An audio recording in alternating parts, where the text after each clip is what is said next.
Olá, amigos da Santa Cecília TV, estamos de volta para mais uma edição do programa CDL TV, projeto comunicativo na TV do CDL Santos Praia, Câmara de Dirigentes Lojistas Santos Praia.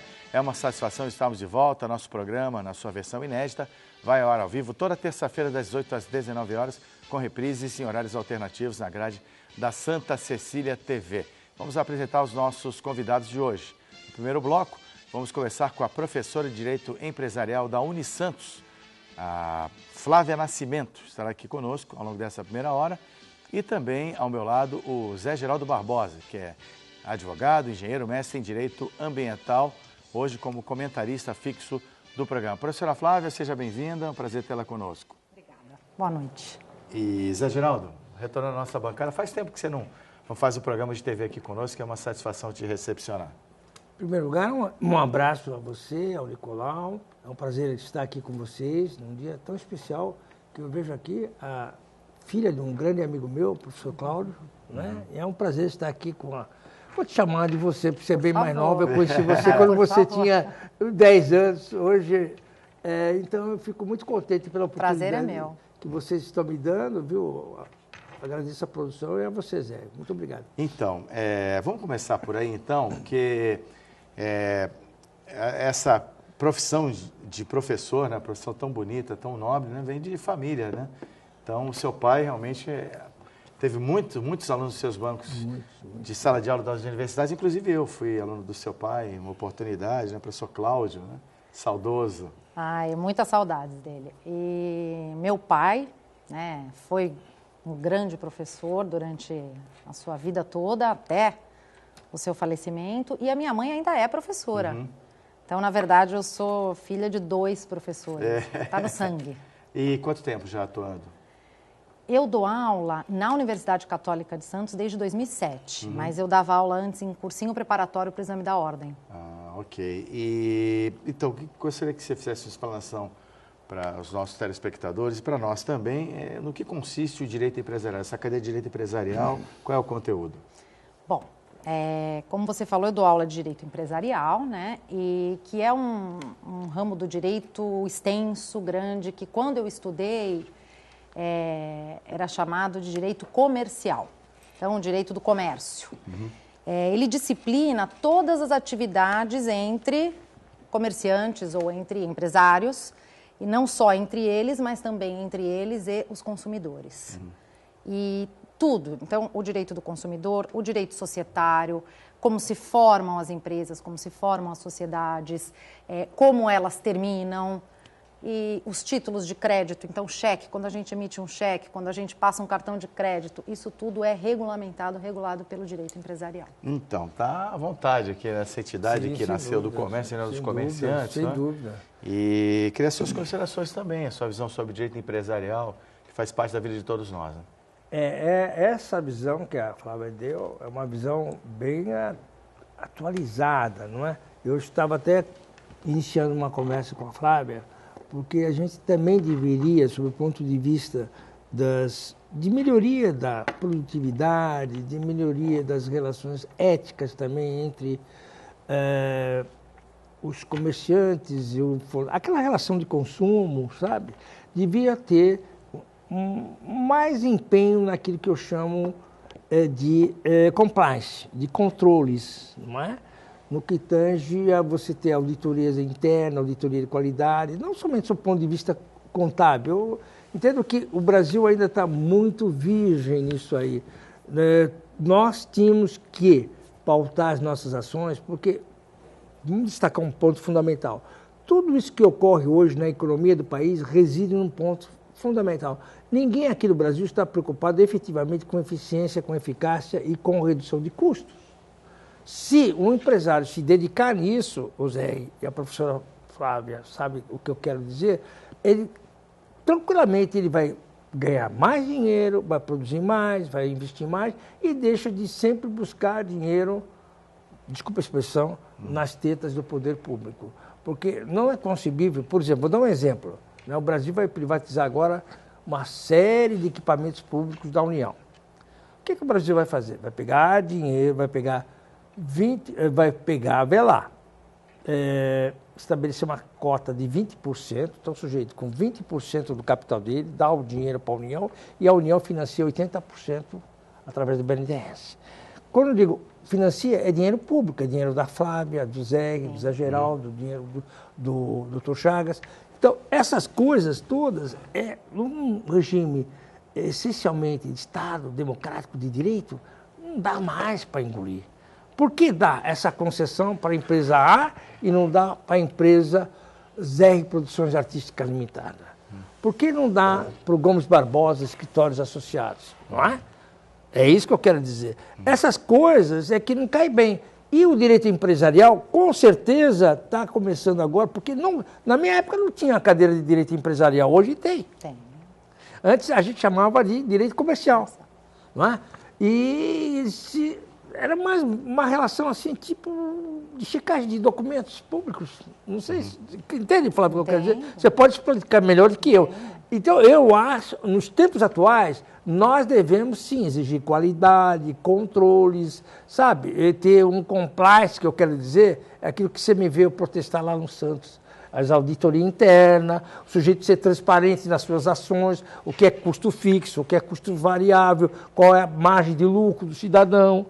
Isso não é válido só para as relações privadas, de direito privado com direito privado, mas também de direito público com direito privado.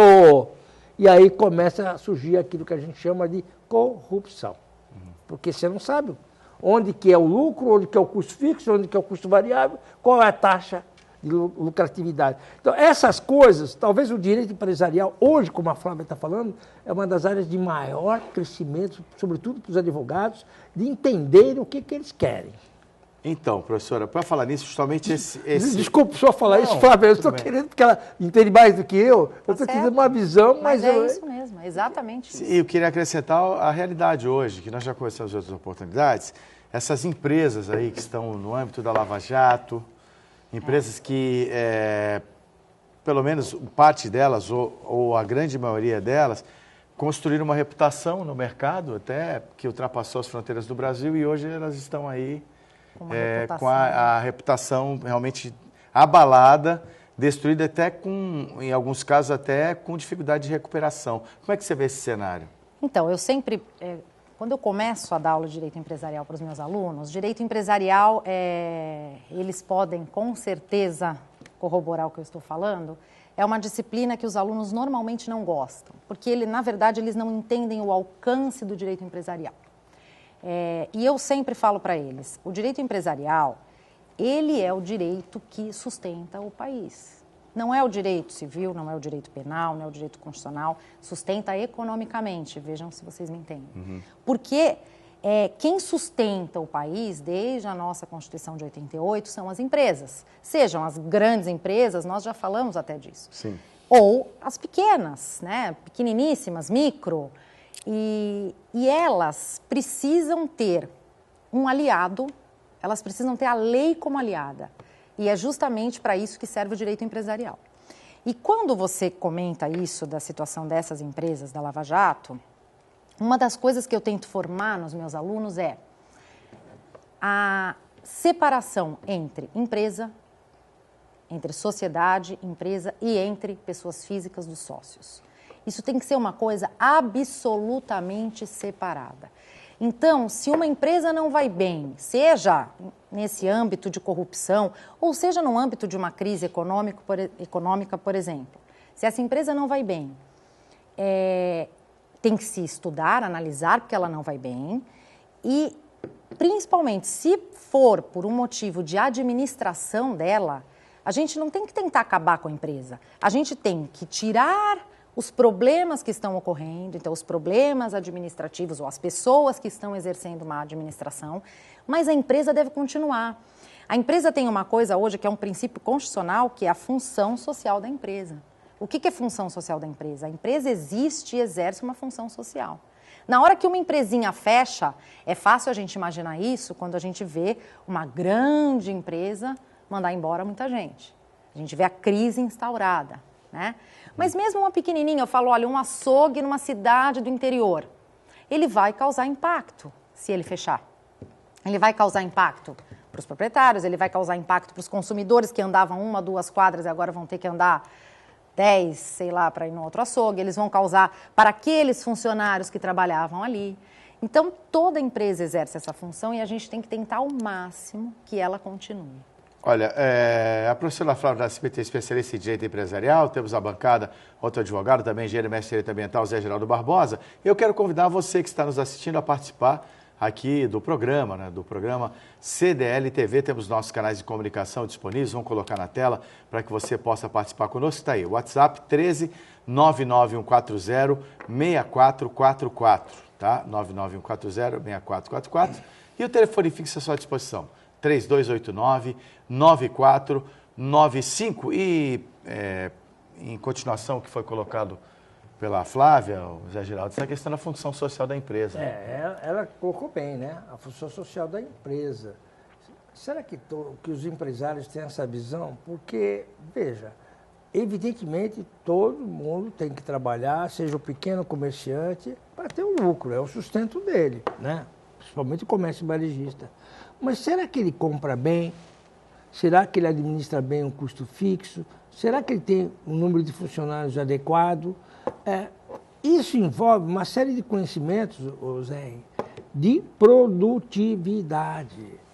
Quando a pessoa não tem esse conceito de produtividade aliado ao conceito também de ser um legalista, ou seja, um sujeito obediente à legislação vigente, a coisa começa a complicar. Então ele fica meio desnorteado, não é?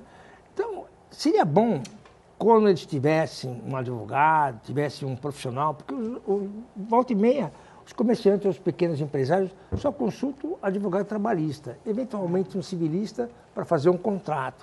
Mas, na realidade, teriam que ter, sim, um auxílio do advogado, um especialista em direito empresarial, como a doutora Flávia, por exemplo, está falando.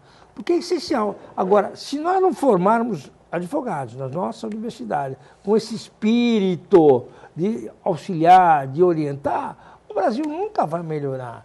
Nós vamos ficar sempre tendo empresários mamando nas tetas do Estado. Isso tem que acabar, sabe? Eu acho que a regra número 1 do empreendedorismo é você ter uma visão do conjunto, uma visão sistêmica. Eu vou dizer, aqui eu posso ganhar dinheiro, mas quanto custa ganhar esse dinheiro? Custo fixo meu, custo variável, qual o volume de vendas? Tem que saber, tem que ter o mínimo conhecimento das regras dos números. E quem faz isto e quem associa os números com a legalidade é o direito empresarial, não é, Flávia? Exatamente isso. Sabe nessa conversa o que me veio aqui na cabeça? Dentro desse contexto da Lava Jato e tudo mais, né, abstraindo da fala de ambos, é a questão que gera um comentário à parte, que é da ética empresarial. Sim. Essa discussão está no cerne do que você colocou, Flávio, e Zé Geraldo também colocou. Eu queria que ambos discorressem sobre isso. Primeiramente, a professora Flávia.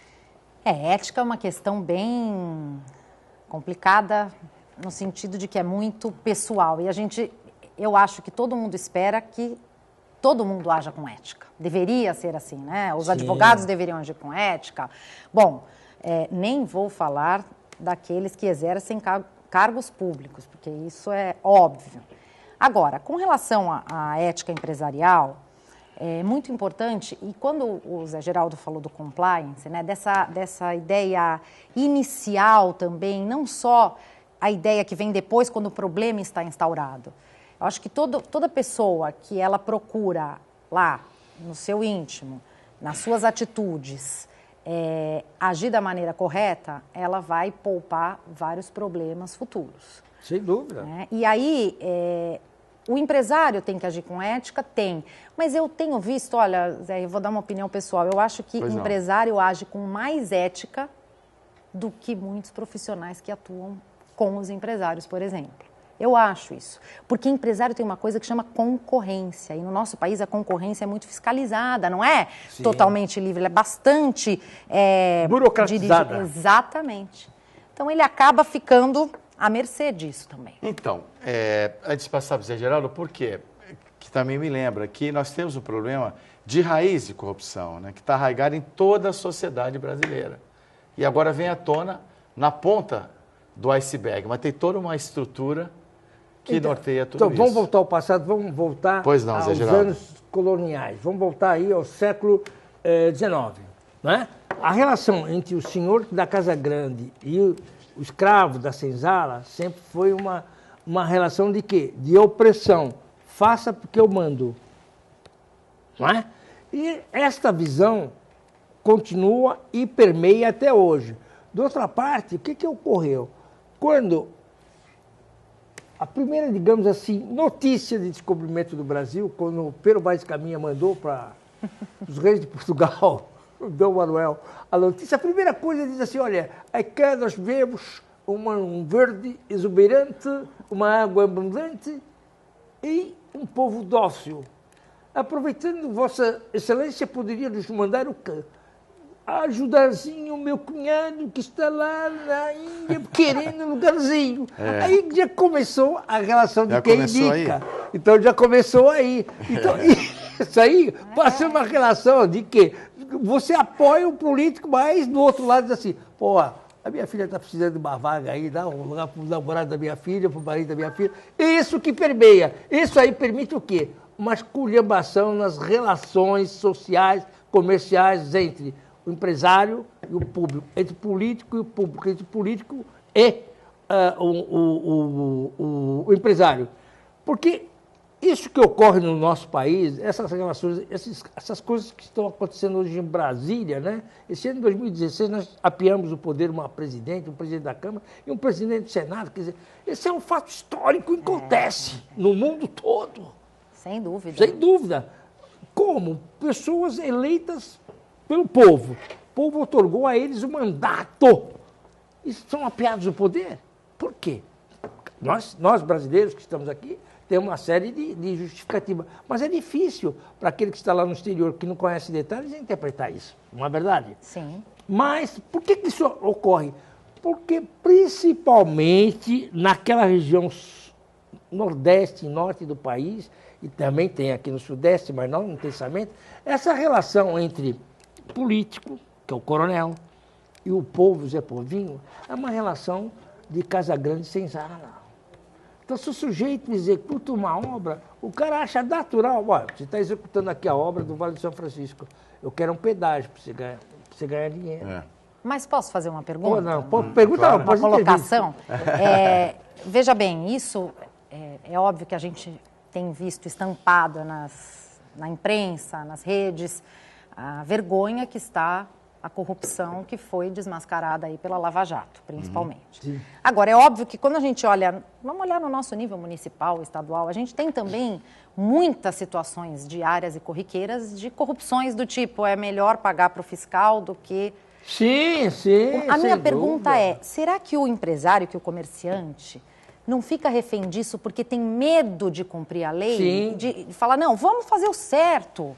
Porque, de repente, fazer o certo e brigar pelo certo vale muito mais a pena. Pode demorar um pouquinho mais? Pode, mas ele vai ter uma tranquilidade muito maior. Com você. Porque a gente tem que parar com essa bola de neve, né? Verdade. Isso é uma bola de neve, essa corrupção instaurada. Então, e desmotiva quem é um pequeno, médio empresário, microempresário, ele fala, pô, tá tudo errado mesmo, eu vou chegar lá... cria uma descrença, né? Agora, por falar em descrença, tem uma colocação muito importante. Só querendo apenas reafirmar aquilo que a doutora Flávia falou.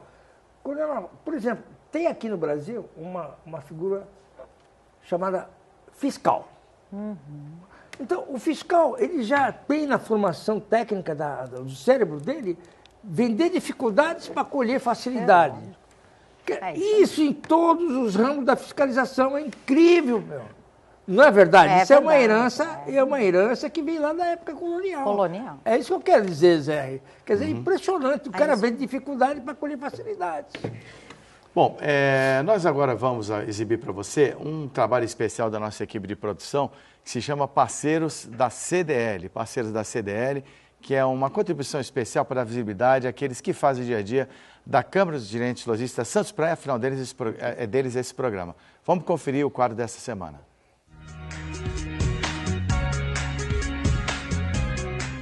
A Daruma Semijoias inaugurou em 1998 e a ideia foi do casal Cláudio e Célia. A nossa estratégia de marketing para atrair o público sempre foi propagandas em revistas, jornais, em televisão. E agora, no momento, nós temos 4 lojas, o Facebook, site e a loja virtual.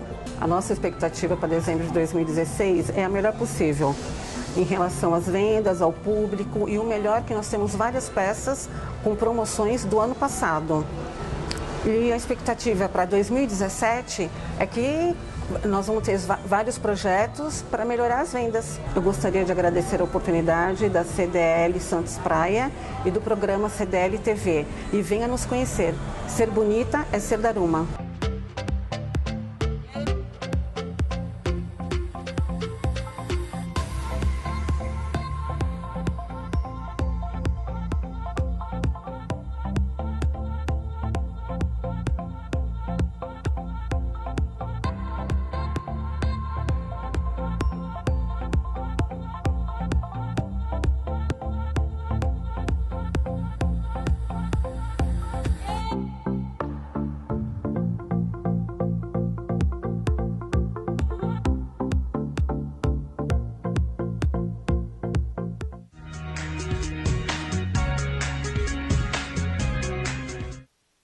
É o trabalho especial da nossa equipe de externa, do programa CDL TV, parceiros da CDL TV, toda semana aqui no seu vídeo, sempre focando nos associados da nossa entidade. Agora tem uma pergunta muito interessante, que é a respeito também da empresa que está nesse processo e agora tem os acordos de leniência, ela quer se reerguer. Você acha possível? Ela se reerguer? É. Acho sempre possível. Você acha plausível? Acho Quanto tempo sempre demora plausível. dentro dessas questões que são apresentadas? Então, Até para não ficar muito aberto, vou dar o exemplo da Petrobras, que é de interesse público, né? Que é uma empresa que é muito importante para o Brasil. Aí nós temos uma grande diferença. Já vou pontuar. A Petrobras é uma empresa que não se submete a nenhum regime da lei, que é a Lei de Falência e Recuperação de Empresa, porque ela tem capital público. Uma empresa de capital público não vai se submeter a esse regime. Uhum. Agora, então, a maneira dela se reerguer vai ser diferente da maneira de uma outra empresa que não tenha capital público. Se você quiser fazer uma comparação, fica à vontade. Okay. A palavra é sua. Então, vamos lá. A empresa de capital exclusivamente privado, que pode ser o comerciante, o grande comerciante, ou uma Odebrecht, por exemplo, como é que ela consegue se reerguer? Bom, se ela chega num patamar que ela vê que não tem mais condição dela continuar pagando os seus credores, né, com aquele ativo que ela tem, ela pode se socorrer daquilo que a gente chama, que é o processo que a lei chama recuperação judicial. O grande problema da recuperação judicial é que é um processo que as empresas demoram para ajuizar porque elas têm receio. Elas já entram quando o patrimônio já está se esvaindo, o que é ruim.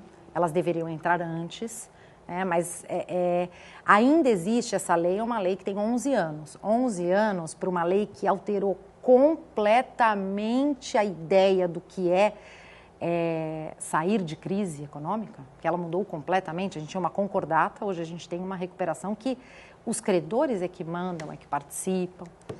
11 anos é muito pouco para arraigar na cultura da população, dos comerciantes e dos empresários. Agora, eu ainda tenho muita esperança que eles se utilizem desses processos utilizem corretamente os instrumentos da lei para sair da crise. Não, e além disso, né, Flávia, um dos grandes desafios da Petrobras é voltar a ter credibilidade perante os seus acionistas minoritários, não é? Então, mas aí a Petrobras já não vai poder se utilizar da recuperação judicial. Eu acho mais difícil a situação da Petrobras, por um lado, por outro, nós temos o capital público por trás. Mas se ela tiver uma quantidade de profissionais com expertise suficientes para trabalhar bem, não só na área operacional, mas na área de gestão...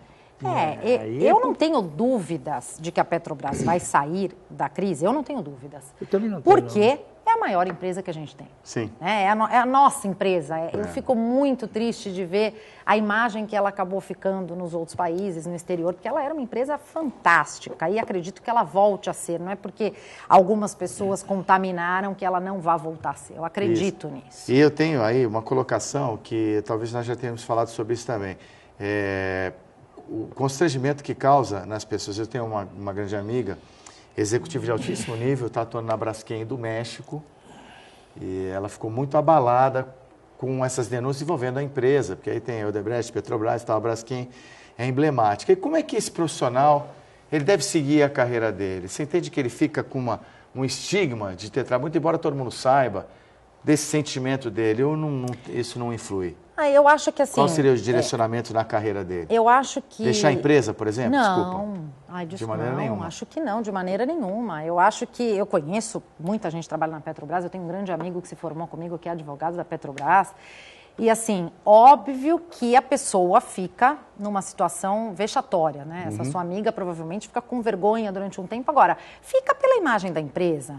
Mas aqueles que não têm nada a ver com o problema devem continuar, eles vão lutar pela empresa e vão voltar. Bom, e outra coisa, a Petrobras também tem grandes fatos positivos. Não sei se você sabe, a Petrobras é uma das empresas do mundo que tem maior inovação tecnológica. Por exemplo, os nossos pesquisadores da Petrobras na Ilha do Fundão, lá no Fundão, na Ilha do Governador, no Rio de Janeiro, são de altíssimo nível, né? O que se fala muito no pré-sal, mas antes de produção de petróleo do pré-sal, existiu toda uma pesquisa geológica feita pelos geólogos da Petrobras, que são conhecidos internacionalmente, não com aquele reconhecimento que aqui no Brasil deveria ser dado. Mas se você for na Noruega, se for na Alemanha, se for nas grandes empresas, na Pittsburgh University, por exemplo, eles são conhecidíssimos, eles falam do fulano de tal com um altíssimo nível.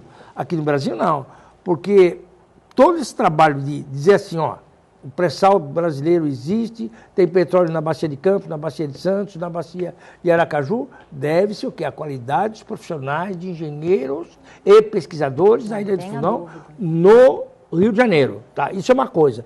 E também o processo de trazer petróleo a 3.000 metros de profundidade, 8.000 metros de profundidade, na escuridão, naquelas condições de temperatura e pressão, tá? Que o homem não vai, através de toda uma engenharia de robótica, é também know-how desenvolvido pela Petrobras. Então, eles têm engenharia muito grande. A Petrobras é muito grande em termos de how to make innovation technology. Isso é muito importante da Petrobras. Lógico. O que a Petrobras falhou quando os políticos começaram a ocupar os cargos de diretores de abastecimento comercial, aí veio dar as sacanagem, entendeu? É isso que ocorreu. Mas antes, a Petrobras, e é ainda, se você for no Rio, você é um carioca desejado, digamos assim. Exatamente. Tem dupla nacionalidade, Santos e Rio. Você vai conhecer as instalações do Centro de Pesquisa da Petrobras, você vai ficar maravilhado, cara. Eu já fui lá 2 vezes, é espetacular. Agora, eu acredito na Petrobras não somente como brasileiro, porque eu acho que nós vamos mostrar ao mundo quem nós somos. Ok. Bom, tivemos aqui a Flávia Nascimento, professora especialista em Direito Empresarial. Muito obrigado pela sua presença. Obrigada a você pelo convite. A casa está aberta para outras oportunidades. Zé Geraldo permanece comigo. Vamos ao intervalo do nosso programa, o CDL TV. Voltamos já com o cientista político Fernando Chagas. Rapidinho.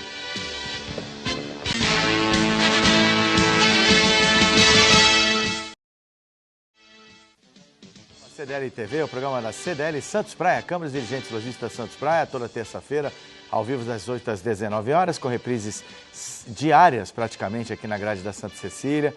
É uma satisfação tê-los conosco mais uma vez na audiência, um retorno muito grande nas ruas. A gente tem ficado muito contente com o retorno das pessoas assistindo o programa, isso para nós é muito bom, uma grande motivação. Continue sempre conosco. Bom, nesta segunda metade do programa, ele que volta a participar conosco, cientista político Fernando Chagas. E permanece na bancada, hoje como nosso comentarista, convidado, Zé Geraldo Barbosa, que é engenheiro, advogado, mestre em Direito Ambiental. Chagas, bem-vindo, a casa é sua. Olá a todos, um abraço aos telespectadores em particular, né? Estamos aqui com mais uma novidade. É, né? verdade. Aliás, Zé Geraldo, eu estava tomando um café hoje de manhã com o Zé, aí ele foi fazer o seu programa e eu fui para a prefeitura. Horas depois, tudo que nós tínhamos conversado estava amanhecido. Não valia mais. É verdade. A notícia muda tão rapidamente. Verdade. Nós estávamos falando, Zé Geraldo, telespectador, nesse cafezinho, se na sessão o Jorge Viana ia ou não pautar o projeto de abuso de autoridade. E se na semana que vem ele ia manter ou tirar da pauta a PEC do teto dos gastos. Aí, de repente, ele vai para um lado, eu vou para o outro, mudou. Mudou tudo, né? Mudou tudo. Fiquei sabendo. Mudou tudo. E quando as reprises do programa também, vai saber. Né? Vai saber, não, quando reprisar. Hoje, terça-feira, tal, dia 6 de dezembro, a verdade é essa. E vai mudar mais, porque, veja, essas coisas estão muito dinâmicas. A velocidade dos acontecimentos é impressionante no Brasil, né? É verdade. Porque tem uma pergunta que eu entendo que todo qualquer brasileiro hoje faz. Afinal, o Renan vai preso ou não? Porque ficou configurada uma ilicitude, ele desobedeceu uma ordem judicial. Hoje, terça-feira... Não é? Quer dizer, flagrantemente inconstitucional, desobedeceu. E aí, será preso ou não? Essa é a questão. E, Zé Geraldo, a que ponto chegaram as instituições? Estou falando com o Zé Geraldo que a gente discute muito sobre política, né? Aliás, já discutia muito política com o irmão dele, Paulo Gomes Barbosa, e com o atual prefeito, Paulo Alexandre. Eu quero dizer que o cientista Chagas, nós nos conhecemos desde a época de 80, Desde né? a época de 80. Nas nossas andanças na praia, caminhando, nós discutíamos sobre isso. Sobre isso. Quando ninguém falava de política em termos de cientista, o Chagas era o único que falava. Você sabia disso, Zé? Eu falava muito com o Chagas sobre automobilismo. Não, você ainda era criança. Eu estou falando aí nos anos de 84. Né? Isso. Agora, o que me assusta, Zé Geraldo, Zé e telespectadores, a que ponto chegaram as nossas instituições? O interesse individual se sobrepôs ao interesse público. Quer dizer, não teve uma sessão no Senado Federal para proteger o presidente do Senado Federal. Discutir um caso pessoal, quando ali é a casa do povo, ou melhor, do Estado, para defender fatos e coisas relacionadas ao Estado. E que exemplo! E aí, transformaram aquilo lá numa, digamos assim, numa casamata de defesa do presidente do Senado. Incrível, meu. E parece, olha, nós estamos na política há muitos anos, mas eu me assusto realmente com o que está acontecendo. Só um detalhe, hein? Eu estou assustado e está acontecendo na política. É um cientista político falando. Imagina quem tem o acompanhamento do dia a dia. Esse susto eu compartilho com ambos. Não, e parece que a ficha não caiu. Eles estão divorciados da sociedade e também do judiciário. O que mais me preocupa é esse confronto entre judiciário e legislativo. E o executivo ali paralisado, sem saber o que faz. E nós tivemos nas redes sociais, as redes sociais bombando contra o que eles fizeram. Naquele dia de comoção, numa terça-feira, que votaram às 4h30 da manhã, um cavalo de Troia. Era para votar a anticorrupção e nesse cavalo de Troia puseram o quê? A defesa da anticorrupção. Foi para o Senado 4h30 da tarde. Terminou 4h30 da manhã, 4h30 da tarde estava no Senado para ver se ia passar o regime de emergência. Não bastou isso, recuaram, porque, de novo, as redes sociais bombaram, os senadores recuaram. Hoje nós estamos nessa situação. A nossa conversa de manhã está invalidada. Hoje nós estamos discutindo o quê? Se o Renan vai ser preso ou não vai ser preso. E o Senado defendendo o Renan. E eu sempre disse, o político, ele vai com seu par até a sepultura, mas ele não é enterrado junto. Mas ele está se enterrando junto. Mas o espírito de corporativismo, no caso do Renan, eu digo a você que eu nunca vi tão forte, tão entranhado, não é? Tão forte mesmo, porque é inadmissível que a mesa diretiva do Senado, até o terceiro suplente lá, todos eles assinaram, dando respaldo ao Renan. E aí, a justiça, como é que está? Como é que faz para os demais brasileiros? Como é que ficam? Que desrespeito, eu considero isso.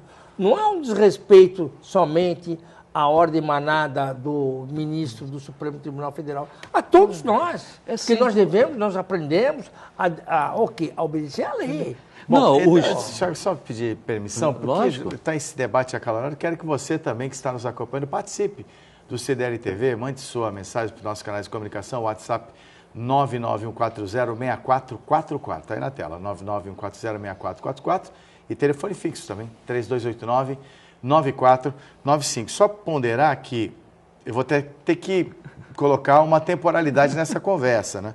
Nosso programa foi ao vivo na terça-feira, quando aconteceu tudo isso que está sendo retratado aqui, são 6h40 aproximadamente da tarde, e também está prevista uma reunião já pedida pela ministra Carmen Lúcia, presidente do Supremo Tribunal Federal, para ver o que vai ser feito. Aí eu pergunto, e o Executivo? O Executivo está isolado, né? O Executivo não sabe o que faz. O Executivo... Olha a palavra que o cientista político fala. Veja, supostamente ele o Chagas é a pessoa mais, digamos assim, com maior background para falar sobre isso, porque ele é um estudioso disso. Eu diria, o Executivo está mais perdido que segue em tiroteio. Mas está. Estou dizendo. Mas está. Ou num ato político de defesa, eu quero ver como é que a coisa está passando, para me ver que bonde eu vou pegar. É verdade. Ou será que eu estou em conluio com esse pessoal? Isso, é o que vai passar para a sociedade. Sem E olha a situação. Se eu fico do lado do Renan, eu perco mais em popularidade, que eu já tenho pouca popularidade, mas se eu fico do lado do Renan, eu perco popularidade, que já é baixa. Se eu abandono o Renan e o Renan cai, apesar que ele não tem influência nenhuma hoje, verdade. Eu vou ficar com o Jorge Viana. O Jorge Viana, ele é do PT. O que ele vai fazer na semana que vem? Ele vai criar um monte de manobras regimentais para que a PEC do teto dos gastos não passe neste ano e seja protelada para fevereiro. Aí a economia se desmancha. Qual é o único fio que o presidente Michel Temer está amarrado hoje? É na economia. Eu tenho que recuperar a economia para conquistar aquilo que eu nunca tive, mas a popularidade. Como é fácil? Primeiro, ele coloca pessoas competentes, confiáveis, sabe? Ficha limpa mesmo. Isso. Não somente ficha limpa de passado, mas também ficha limpa em termos de open mind. Pessoas com credibilidade, porque ele está perdendo a olhos vistos a credibilidade. A situação que você acabou de relatar significa, se ficar o bicho come, se correr o bicho pega. Mas como é que ele tem que fazer isso? Ele tem que aumentar a credibilidade, porque nós, que fazemos parte do povo brasileiro, nós que somos cidadãos, não acreditamos nas ações. Porque quando você vê o Temer falar, não, que é isso, que não sei o quê, tal, o que você pensa? Pô, esse cara tem alguma coisa por trás. Você entendeu? Sim. Nós temos que ser críticos, nós brasileiros temos que ser críticos nas coisas para adquirir fé. Eu quero ter fé no meu governante. Ele tem que passar uma sensação de dizer, esse cara é bom, sabe o que está fazendo e vai para frente. Se o Temer conseguir isto, nós vamos para cima. Senão, Zé, eu vou te dizer uma coisa, ele tem que sair fora e nós temos que ter uma nova constituinte, eleger uma nova constituinte, uma nova constituição e novos congressistas. É a minha opinião. Quero falar para você da solidez do Sicredi, já que a gente está falando em muita coisa aí que não funciona direito. O Sicredi é uma entidade que funciona na base do cooperativismo e para você representa um banco com algumas vantagens. Vou explicar para você. Você tem toda a cesta de produtos e também tem uma conta, você é um associado e é tratado como correntista. Você tem cartão de crédito, débito, seguros, linha de financiamentos e muito mais. Se você ainda é associado à CDL Santos Praia, tem condições ainda mais favoráveis para ser um associado, cliente do Sicredi, que ao final de cada exercício você recebe dividendos de acordo com seus investimentos. Por isso que o Sicredi dá confiança aqui da entidade da CDL Santos Praia e te atende numa agência muito bem montada na Badal Bueno 29, no centro de Santos. Telefone 3219-4077. Acesse sicredi.com.br e seja um associado também. Porque esse problema institucional, porque nas manifestações da semana passada, o presidente Temer, de certa forma, ele foi poupado. Não porque ele gosta de popularidade, é porque as pessoas estão assustadas com a possibilidade de um novo impeachment, que teria danos muito sérios para o país, muito embora eu entenda perfeitamente a colocação do Zé Geraldo seja plausível, equilibrada e muito correta. É um caminho, sim, que seria um caminho mais longo e árduo, mas é um caminho que se coloca como alternativa concreta, sim. Queria te ouvir, Charles. E eles, quando eu digo, né, o Planalto do Palácio, o Michel Temer, presidente do Brasil, e os seus assessores ficaram contentes e até comemoraram quando, no domingo passado, a população foi à rua e teve como protagonista o Renan e coadjuvante o Maia, presidente da Câmara. Não pegaram no Michel Temer, eles temiam, né, o fora Temer, né?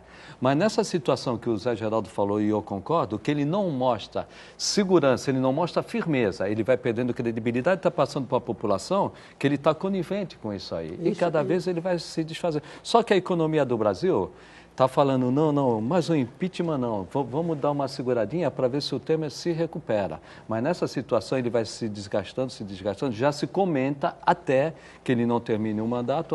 Não acho impossível, mas já acho improvável, mas se continuar assim... Já acha plausível, né? Plausível. Se continuar assim, ele vai se desgastar de tal maneira que ele fica insustentável. E não é isso que nós queremos. Não, e, sobretudo, eu fico muito triste, porque a quantidade de desempregados cresce em progressão logarítmica. Quer dizer, a quantidade de pessoas no mercado informal defendendo, tem engenheiros hoje com táxi, me falaram, até médico, eu não acredito, com táxi fazendo Uber. Quer dizer, essas coisas me chocam, não é? Porque o pessoal está buscando dinheiro para defender a sua família. Essa que é a verdade. Agora eu pergunto, e no último programa que nós fizemos, Chagas, eu perguntei a você, não dá para pelo menos pegar parte dessas reservas, desses 350 bilhões de dólares, pegar pelo menos 150 bilhões, pelo menos, e aplicar aqui nas nossas obras de infraestrutura, com pessoas sérias, para gerar emprego, Chagas? É isso, não estou falando isso, porque se gerar, por exemplo, atacando o setor de logística, não é? Isso. Empresarialmente falando, atacando logística, você vai o quê? Reduzir o custo de transporte e, por consequência, vai permitir uma redução do custo da mercadoria.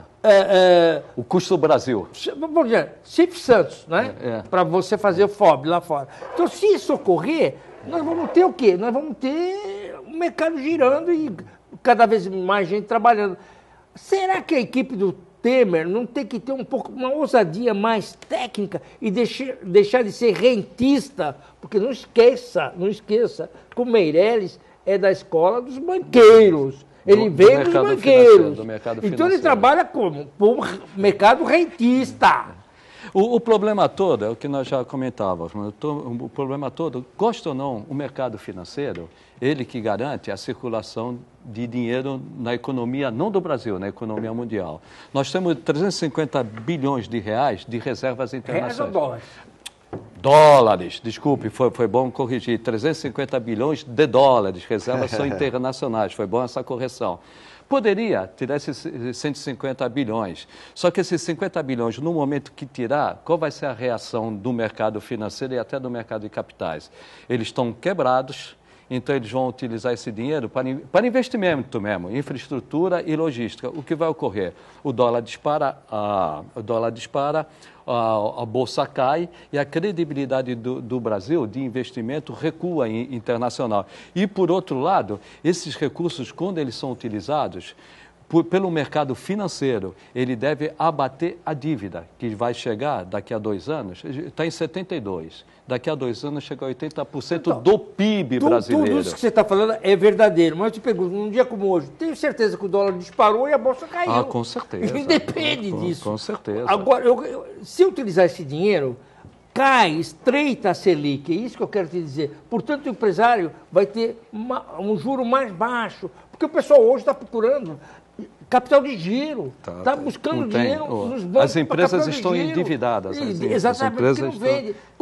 E com essa Selic a 13,5% de juro, é o juro mais alto do planeta. É isso que eu quero te dizer. Mas o que o mercado financeiro vê, esse remédio é para esta doença. Esse remédio não é para outra doença. O que um analista de mercado financeiro, repito, o mercado financeiro faz, abate a dívida. Esse dinheiro é desnecessário, até porque 350 bilhões nós estamos gastando um juros enorme, porque 350 bilhões nós estamos investindo onde? Nos Estados Unidos, que paga uma taxa de juros de 0,25 a 0,50. Quando nós estamos pagando nos nossos títulos públicos, no mínimo 13,75. Olha a diferença que nós estamos pagando. Isso é um prejuízo. É isso que eu quero dizer. Então teria que diminuir. Como seria diminuir isto? Seria então abater a nossa dívida, que também não ia abater. Porque a nossa dívida, ela cresce exponencialmente. A nossa dívida, enquanto essa PEC dos gastos não for aprovada, a nossa dívida pública vai aumentando, vai comprometendo a credibilidade até chegar daqui a 2 anos, como eu falei, a 80% do PIB. Quando chegar a 80%, acende a luz amarela. O país vai se tornar insolvente, fica um ponto de interrogação. Aí que ninguém já está investindo, aí que deixa investir mais. Então, o que tem que se fazer? Tem que realmente diminuir a taxa de juros. Para diminuir a taxa de juros, tem que se gastar menos. Nós temos que fazer essa reforma fiscal, que não é nem reforma fiscal, é de gastar menos para diminuir a taxa de juros. Mas, olha, Chaga, gastar menos, fazer a reforma da Previdência, mas não se mexe nos privilégios. Por exemplo, eu entendo o seguinte, reforma da Previdência, sem a unificação do sistema, não é reforma. Porque reforma da Previdência continua a mesma coisa, regime para funcionalismo público, regime para as empresas privadas. E os privilégios, os poderes que existem, quer dizer, tem que ter unificação para todo mundo. Qualquer país do mundo é assim. Zé Geraldo e telespectadores, R também. Se sair a PEC dos gastos, que eu já tenho dúvida. Se sair a PEC dos gastos. Se sair e não fizer uma reforma da Previdência, que não faz nesse governo, que esse governo não tem força política para fazer a reforma da Previdência, concordo. Não adianta. Nós vamos chegar num ponto que nós vamos cortar gastos, a qualidade dos serviços públicos vão cair. Mas eu queria focar com você entende melhor que qualquer um de nós aqui. Por quê? 65 anos de idade para aposentadoria para um homem e para a mulher. Tudo bem. Como é que eu posso? Veja, você gasta aproximadamente 30 bilhões de reais com cerca de 11% do funcionalismo público. Até mais, César. E gasta 40 ou 43 por 50 milhões de pessoas. Pô, isso é uma injustiça. O rombo. Não dá para admitir, né? Você entendeu? Reforma da Previdência, que não ataque isso, não é reforma. O rombo, rapidamente, Zé, o rombo da Previdência, do regime geral da Previdência Social, neste ano será de 800 bilhões. O rombo que abarca 33 milhões de pessoas. O rombo da Previdência do servidor público federal é de 500 bilhões, que contempla 1 milhão de pessoas. Então, veja a diferença. 1 milhão de pessoas provoca um rombo de 500 bilhões. 33 milhões de pessoas provoca um rombo de 800 bilhões. Agora, olha a diferença. Eu tenho uma questão para fazer que eu vi pouco pautada, mas uma reflexão que eu faço. Evidentemente, tem que mexer na Previdência, porque ela está no futuro. Não tem como, do jeito que está, não dá. Hoje a expectativa é muito maior, a qualidade de vida é muito maior. Hoje, uma pessoa de 55 anos é praticamente um jovem, né? Está em sua plena atividade, mas eu pergunto, você vai, 65 anos é a necessidade e a conta que bate. Pela média, as empresas têm por hábito manter profissionais com essa longevidade? Não geraria também o desemprego na ponta? Olha, é uma flexão difícil, mas eu fico pensando uma também. Área que... Será que o mercado está preparado para absorver esses profissionais até? É uma pergunta difícil, mas creio que não seja. Muito obrigado pelo elogio direto que você me faz. Você está me chamando de jovem, porque eu tenho 71 anos e estou trabalhando, cara. Mas você é um profissional liberal, você tem a sua estrutura, você criou estruturas. Mas se eu não trabalhar, eu não ganho, cara. Como é que eu vou viver? Não, eu não digo não trabalhar, eu estou dizendo do ponto de vista do mercado de trabalho. Que, por exemplo, você hoje, que nem eu vejo, e é notório, com essa crise aí, vamos dizer, pegar a crise do setor automobilístico, eles foram cortando os principais salários. Sim. E os profissionais na casa de 50 a 55 anos, houve realmente uma dispensa em massa desses profissionais. Eu fico pensando, aí você vai com 65, precisa educar também, tem que haver um pacto para que isso se realize. No momento de crise, seja na indústria, no mercado financeiro, a pessoa que não se atualizar, se não preparar, e tiver ganhando alto salário, não uma indústria, esqueceu o mercado financeiro, uma indústria, um operário que não se atualizou e tem altos salários, ele vai ser, numa recessão como nós estamos hoje, ele vai ser demitido. Eu vou te dar um exemplo. E não vai ser recolocado no mercado. Você sabe quanto tempo demora para você formar um técnico de aquecimento de coqueria, de uma siderúrgica, como o nosso caso aqui que nós tivemos na Cosipa? Demora aproximadamente 25 anos para você ter confiança naquele profissional. que é de uma responsabilidade que você nem imagina. Se ele for um sujeito negligente, explode aquele negócio. Subitamente, esse cara a vida toda dele... Só fez aquilo. Só fez aquilo. Subitamente manda um cara para a rua. O sujeito está com... É um dado concreto, só não vou citar o nome. O cara com 58 anos, filho na universidade, não é? O que o cara faz? Falou, Zé Geraldo, o que eu faço? O que eu faço? E isso ocorreu não no mercado financeiro, que também ocorre, mas no mercado de capitais. Quem tem a nossa idade se lembra do pregão da Bolsa de Valores. É verdade. Todo mundo gritava. De repente veio a tecnologia. Aqueles profissionais que não se adaptaram à tecnologia, eles perderam o emprego, só sabiam fazer aquilo, comprar e vender ação no pregão falando alto. E quem se adaptou à tecnologia teve a concorrência de uma molecada nova, muito mais adaptada. E hoje você compra ações e vende ações num silêncio danado. Esse pessoal do mercado, Zé Geraldo, telespectadores, infartou. Muitos infartaram.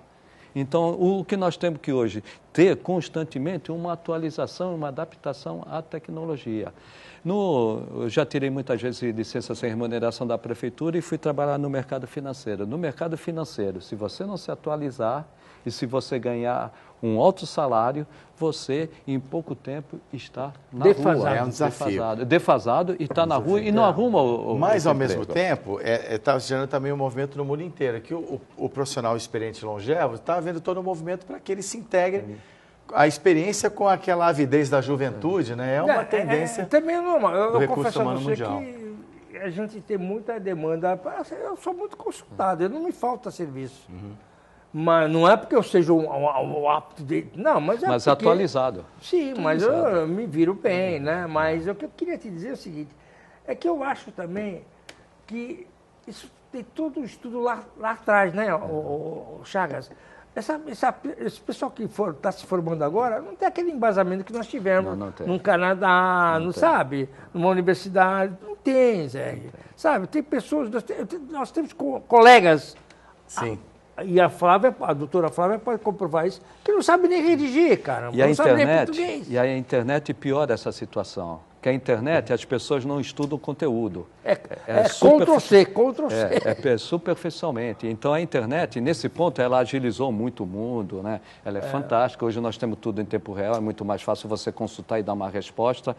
Mudou o mundo, porém, em termos de formação, ela piorou. A formação é aquela fundamental. As pessoas não se envolvem, não estudam como no passado. Nós podemos ser até saudosistas, nostálgicos, mas a realidade é essa. O conteúdo que nós tínhamos é muito diferente dessa formação. O Chagas está aí. Quem estudou no Canadá e no Martim Afonso São Vicente, Martim Afonso São Vicente e o Canadá eram os melhores colegas. Não, é verdade.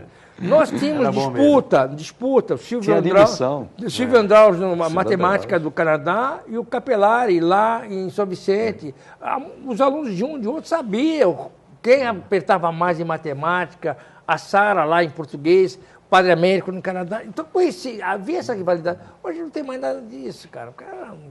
Agora, no fundo, voltando ao início da conversa, o que mais me preocupa? Sou saudosista, sim. Esse confronto entre o judiciário e o legislativo. Esse confronto está indo longe demais. Chegar ao ponto de desrespeitar uma ordem judicial. Sim. O ponto básico de um Estado democrático de direito é o respeito à ordem jurídica.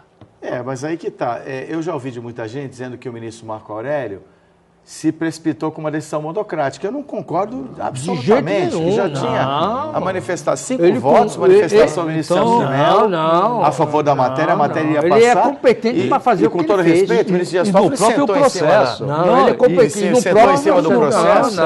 Não. Tem uma ação de descumprimento de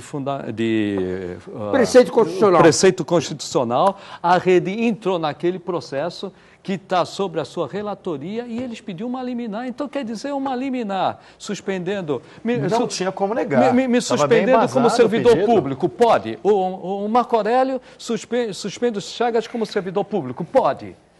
Agora, o suspender O Renan não pode. Não pode. Ah, que isso, não existe. Então nós isso. não somos iguais perante a Quer lei. dizer, exato, não é isso. E, caramba, mas não é isso, não pode, isso é um absurdo. Aqui, as razões que eles colocaram lá, a mesa diretiva do Senado colocou, justificando a não saída do Renan, cara, não resiste à mínima argumentação jurídica, não existe isso, cara. E ainda nesse conflito, o que mais incomoda é o crime de interpretação. É sagrado no meio jurídico, no direito, é sagrado a interpretação. Eu tenho uma interpretação, o Zé tem uma, sim, o Zé Geraldo tem outra, a Flávia, a professora que esteve aqui, tem outra. Aí três aqui não tem a mesma interpretação que a professora Flávia teve aqui. Aí a professora Flávia está correta e os três aqui estão condenados. Prevalece a interpretação da professora Flávia. Então os advogados vão entrar com ação, porque, não pode. Então, crime de interpretação. Então, está indo muito longe essa briga institucional. A dano do país, né? E a gente já esperava um ano difícil, Chagas. São pessoas egoístas, sabe? É verdade. Se essa, que nem a PEC 55, a antiga 241, não for votada, realmente eu temo, não é, que pelo ano que já seria difícil. Bom, agora também temia que o tempo acabasse, o tempo acabou, nosso programa está encerrado. Obrigado, Chagas. Um abraço, até a próxima. Obrigado, Zé Geraldo Barbosa. Uma satisfação ter você conosco. Muito obrigado, Zé, a oportunidade de nós estarmos aqui. É um prazer sempre trabalhar com você, com o professor Dr. Chagas, nosso amigo, tá bom? Então, e um abraço ao Habib, nosso Nicolau Beide, presidente da CDL. Semana que vem ele está de volta. Obrigado à nossa equipe técnica, à nossa produção, a você de casa e até a próxima.